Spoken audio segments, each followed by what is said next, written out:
أعوذ بالله السميع العليم من الشيطان الرجيم بسم الله الرحمن الرحيم إن الحمد لله نحمده ونستعينه ونستهديه ونتوكل عليه ونتوب إليه ونعوذ بالله من شرور أنفسنا ومن سيئات أعمالنا اللهم صل على محمد وعلى آل محمد وارحم محمد وآل محمد كما صليت ورحمت وباركت على إبراهيم وعلى آل إبراهيم في العالمين إنك حميد مجيد.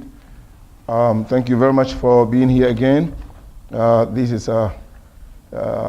an investment that inshallah we will all reap the benefit in this life and the life to come because it's not a waste of time. Anytime we invested in the path of Allah, seeking knowledge, the reward is beyond what you can expect. The malaikas, the angels, take part in this type of gathering and make dua for you and ask Allah to guide you, to show you the way. And they invite all other species that we don't know to make dua for you. Even the fish is still, making. Just imagine your name, you are known and your name is being mentioned by the fish over there. Allahumma, belly fish and the other fish. Ask him, mention your name with your name. They know you because Allah is going to inspire them to make dua for you. Hatta al-hitan fil ma, because you are talib al-ilm. This is how big it is, and that is why Islam started with Iqra, and the benefit is beyond what we can ever expect. So I would like to cover some of the major points which are still connected to the phase 2, which is the da'wah becoming public and the organization and the planning remain secret. Some of the points that we haven't covered yet and very important, we can just move on without mentioning them. The number one point I want to make first here is the boycott. The Meccans, Kuffar Quraysh decided to boycott the Prophet ﷺ and his tribe. Especially the closest of his tribe, because the biggest tribe is Quraysh, and among them Banu Hashim and Abdul Muttalib. So they have singled out these two branch of the Quraysh in the embargo. They have agreed not to sell to them, not to buy from them, not to marry from them, not to allow them to marry from any other tribes, these two tribes, and not to accept any ijara or any plea or any sort of any issue. There's no dealing with them completely. And this embargo or boycott lasted between 2 to 3 years. Some say 2, some say 3 years, between 2 to 3 years. And it was so severe that the Meccans ruthless and relentless to let go the embargo, and to the extent that the children and women's voice are heard. You can hear the voices crying out of hunger. The Meccans were completely blocked, it's blockage. No food, nothing, we don't sell to you, you don't buy from us, you don't marry from, it's completely a blockage. And Abu Talib would sneak at night some food to the camp where Banu Hashim and Abdul Muttalib live, because they were cornered in the Sha'b, in a way, in a special place where no one goes there, they don't get, just like they were connected with the whole world, disconnected. And this continued because it's a pressure. They use different ways, psychological, and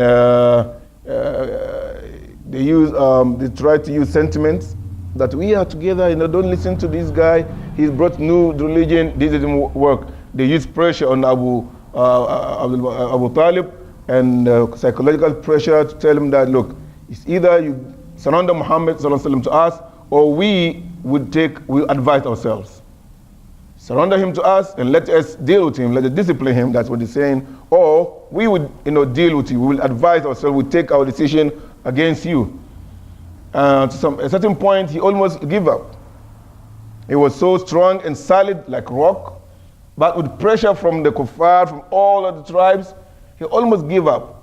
And he called upon Muhammad and said, Ibn Ammi, what about if you just let this issue go? Can we, is it a possibility you can stop this thing that he brought. And the Prophet ﷺ stayed the course, strong like never before. Say, Ya Ammi, Wallahi, لوضع الشمس في يميني والقمر في شمالي على أن أترك هذا الأمر ما تركته حتى يظهره الله لي أو أهلك دونه حتى يظهره الله أو أهلك دونه. I rather die or this issue will take roots. The da'wah will survive. If they put a Shams sun on my right arm and the moon on the left, that I should suffer or die, or as a punishment for me to let go the deen, let go the da'wah, stop calling to the way of Allah, it will never happen. I rather die than to stop calling to the way of Allah subhanahu wa ta'ala. So when his uncle saw that, man, this young man is so serious and there's no, as he said, no retreat, no surrender, he said, you know what, go ahead and do whatever you want to do, and I will stand firm behind you. So, this was a great test and a hard time. And the Prophet ﷺ was afraid, if the uncle, stops supporting him, he's going to be in trouble. But, because of his resilience, his support, the belief is so strong in him that, Abu Talib decided to continue to back him and never to let him have any trouble with his dawah. So, with that psychological pressure on Abu Talib, they couldn't succeed. Now they turn towards economic pressure. Economic pressure. Boycott for 2 to 3 years, and not only Muslims. Let us put this right. The Banu Hashim and Abdul Muttalib, among them are Muslims and still those who are still Kafirs. And all of them were being punished because they stood firm with Prophet, even though they didn't accept his deed, not all of them, but they stood firm to support him because there's a tribal sentiment, tribal alliance. It's not easy to break through. So they said, no, we would rather stay with Muhammad. And why do you think they succeeded? Because of Muhammad Sallallahu Alaihi Wasallam's character. Character, very bright character, which he was known with before even he called for Islam. And because of being truthful and faithful, and the way he treats people, all people, regardless of race, religion, alliance, and everything, this was behind all these people to rally behind Rasulullah, even though they were not Muslim, but they stood firm with supporting him. Non-Muslims standing firm against all the tribe, against all the order, against all this hardship, and they stand firm.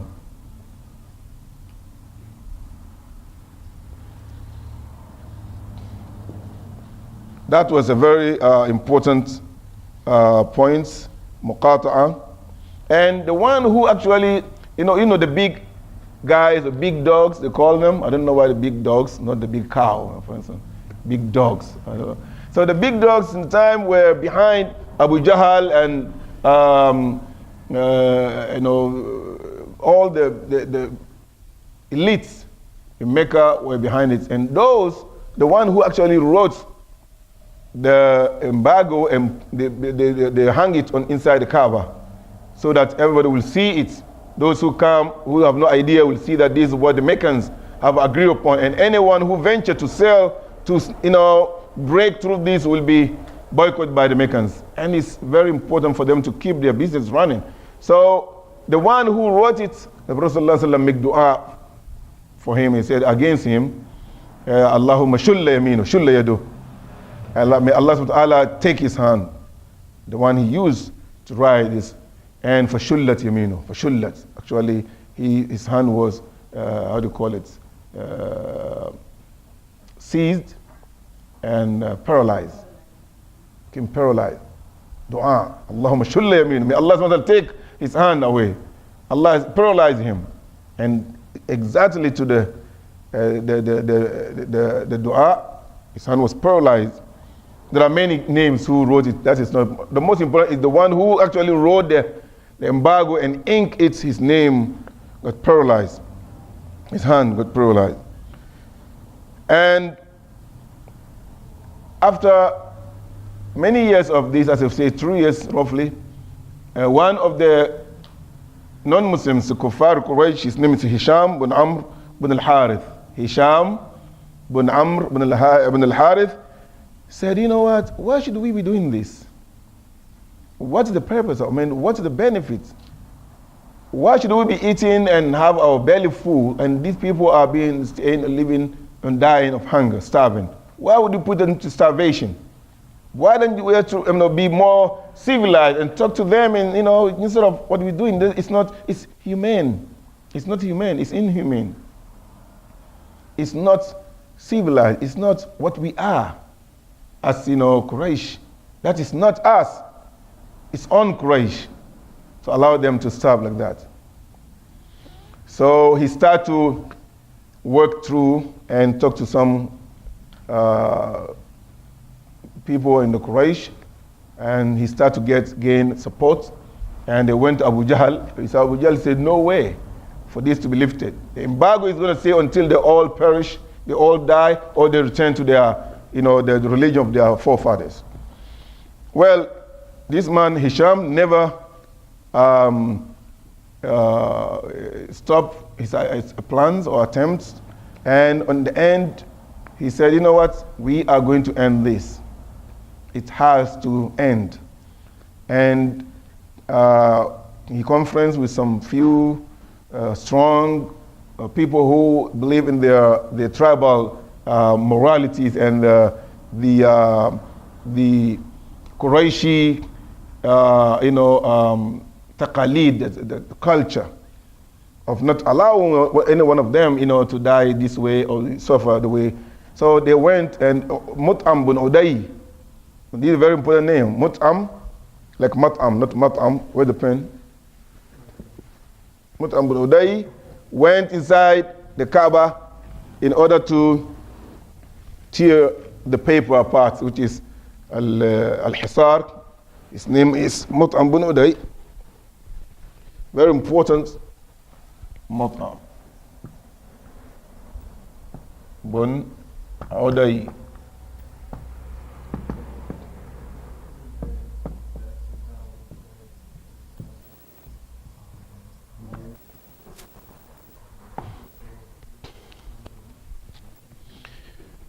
And he went Ali Ibrahim fil Alameen innaka Hamidun Majid. Thank you very much for being here again. This is an investment that inshallah we will all reap the benefit in this life and the life to come, because it's not a waste of time. And it's, they know you because Allah is going to inspire them to make dua for you, hatta al-hitan fil ma, because you are talib al-ilm. This is how big it is, and that is why Islam started with Iqra, and the benefit is beyond what we can ever expect. So and they invite all other species that we don't know to make dua for you. Even the fish is still making. Just imagine your name, you are known and your name is being mentioned by the fish over there. Allahumma benefits and the other fish. Asking, mention your name with your name. Time we invested in the path of Allah, seeking knowledge, the reward is beyond what you can expect. The malaikas, the angels, take part in this type of gathering and make dua for you and ask Allah to guide you, to show you the way. أعوذ بالله السميع العليم من الشيطان الرجيم بسم الله الرحمن الرحيم إن الحمد لله نحمده ونستعينه ونستهديه ونتوكل عليه ونتوب إليه ونعوذ بالله من شرور أنفسنا ومن سيئات أعمالنا اللهم صل على محمد وعلى آل محمد وارحم محمد وآل محمد كما صليت ورحمت وباركت على إبراهيم وعلى